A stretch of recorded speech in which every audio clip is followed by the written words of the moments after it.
pointer revision today, because what we are going to learn from today is again going to be absolutely 100% practical.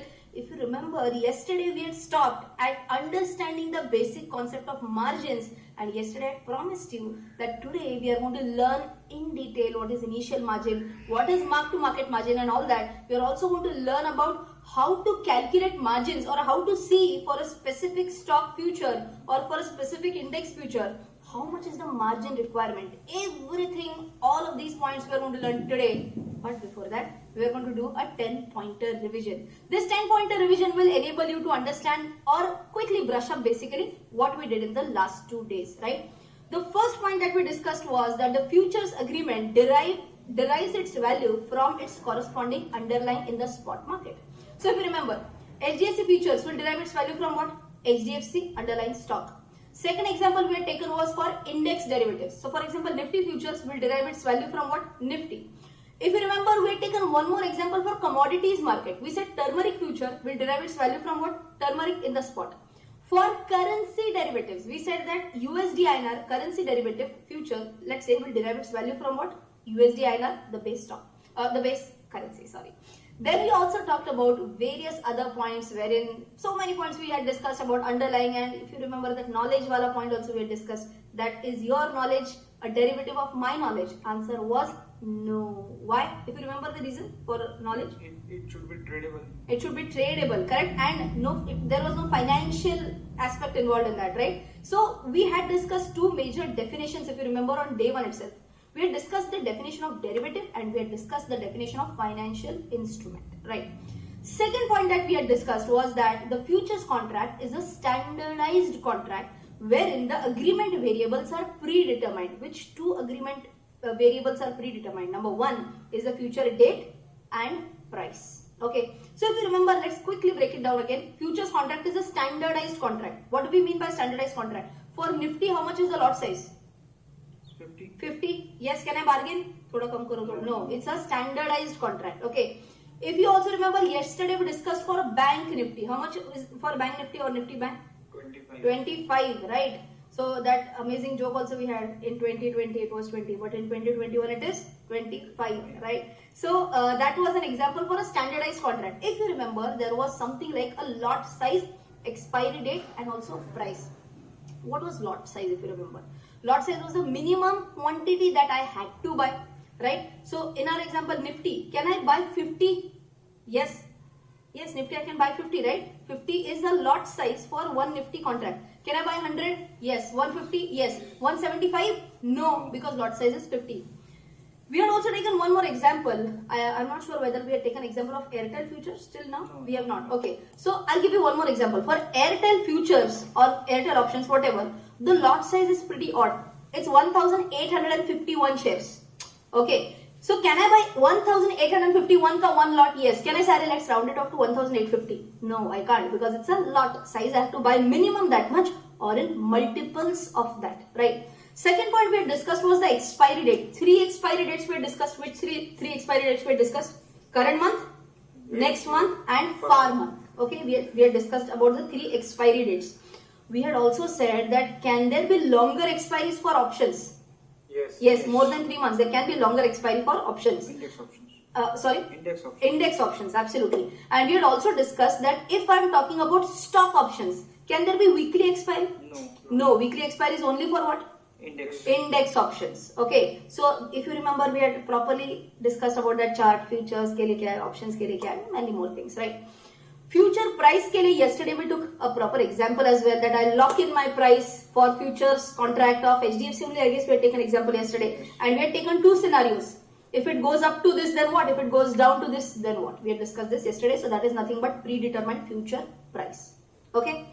Third point that we had discussed, that when we transact in a futures contract, we digitally sign the agreement with the counterparty that obligates us to honor the contract upon expiry. Means what?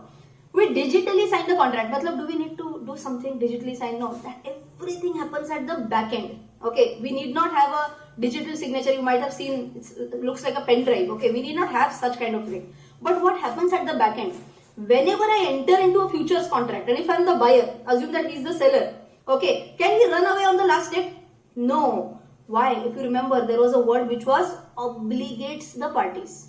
What do we mean by obligation? Obligation means compulsion. Okay. Neither he can run away nor can I run away. Okay. So that was nothing but it's as good as we digitally sign the contract, but we need not do anything as such. It happens at the back end. Next point we had discussed was futures agreement is tradable, which means that you need not hold the agreement or the futures contract till the expiry. What was that? Remember yesterday's example for TCS? Yes. I guess we had discussed that I buy it on the first day of the month and I square it off on the 20th day of the month. Okay. Was I required to wait till the expiry? No.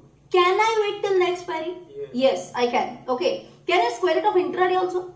Yes. Yes, absolutely yes. Okay. So there is no need for me as such to wait till the expiry. Next point that we had discussed was to enter into a futures contract, one has to deposit a margin amount that is calculated as a certain percentage of the contract value, right? Do you remember what was margin money? Some basic amount. Yesterday something like 21.74646 ऐसे कुछ तो और था, right? 21.74646 is what I recall. Something approximately 22% we said. So assume that if the contract is of 10 lakh rupees, okay, or let us say 1 lakh rupees. 1 lakh into 22% is the amount of margin money that I have to pay. In simple words, if you remember, I had said that even if I have 1 rupee in my pocket, I will be in a position to buy goods worth rupees 22. Of course, that was for, that was for leverage concept. So, do you remember how did we calculate leverage? One was margin money concept. First we discussed what is margin money. Assume for every 100 rupees, 22 is margin money. Okay. Then how did we calculate leverage? 22 divided by 100. Okay, can you just refer to yesterday's example so that we can quickly take the same example for simplicity, if you can quickly put it out? Yeah. So TCS example.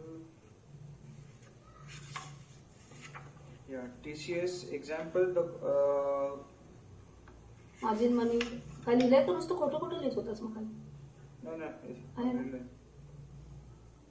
Margin तिकडे दिसते ना मला 1.97 lakhs. Roughly correct. So 1,97,023 was the margin money that we had to pay. What was the contract value? 9 lakh. 9.0. 9.06. 9 lakh 6. Roughly 9 lakh plus. Okay. 9 lakh plus was the contract value and 1 lakh something? 97,000. 97,000. Okay. 97. इतना ही margin 1,97,000. 1,97,000. Oh my god, what a confusion. That happens when I don't have figures in front of me. Okay. Anyway. So contract value, now you can see on the screen. Margin money also you can see on the screen, right? Then next step that we did yesterday was to calculate the leverage. And if you remember, how did we calculate the leverage? I had told you a formula also. How did you calculate leverage? Contract value divided by margin money. That is how we calculated the leverage. Acha, what was the leverage in yesterday's problem?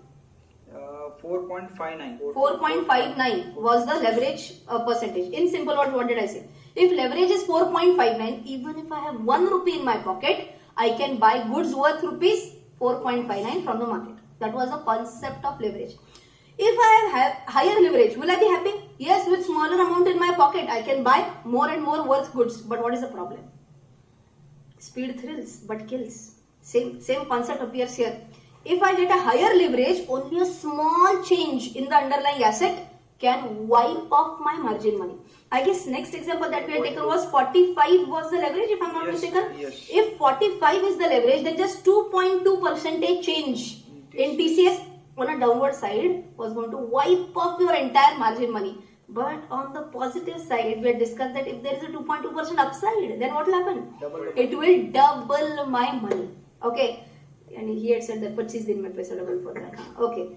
ठीक है, right. So that is what we had discussed in the point for leverage and margins. Okay. What was the next point? A futures agreement enables you to financially benefit if you have an accurate directional view of the asset price. Can I say same point we covered right now? Correct. Right? So no need to discuss this further. What is the next point? Margins clearly play a very crucial role in futures trading as it enables one to leverage. I guess आगे के 2-3 points, 2-3 points I've covered in that single point only. Okay. Next point was that with a heavy leverage, a small change in the underlying asset will create a massive impact on P&L. This also we discussed right now. Okay. Next point is important. What was that? The profits made by the buyer is equivalent to the loss made by the seller and vice versa, and hence it's a zero sum game. Okay, let's understand what is a zero sum game. Simple here. If I buy and you are selling, okay, if I made 100 rupees profit, means what? You made 100 rupee loss. So all in all, what will happen? Plus 100 minus 100, and we call it as a zero sum game. Okay, every single time this is what is going to happen. Okay, so whenever you are making a profit, the counterparty is going to make a loss. Okay, simple.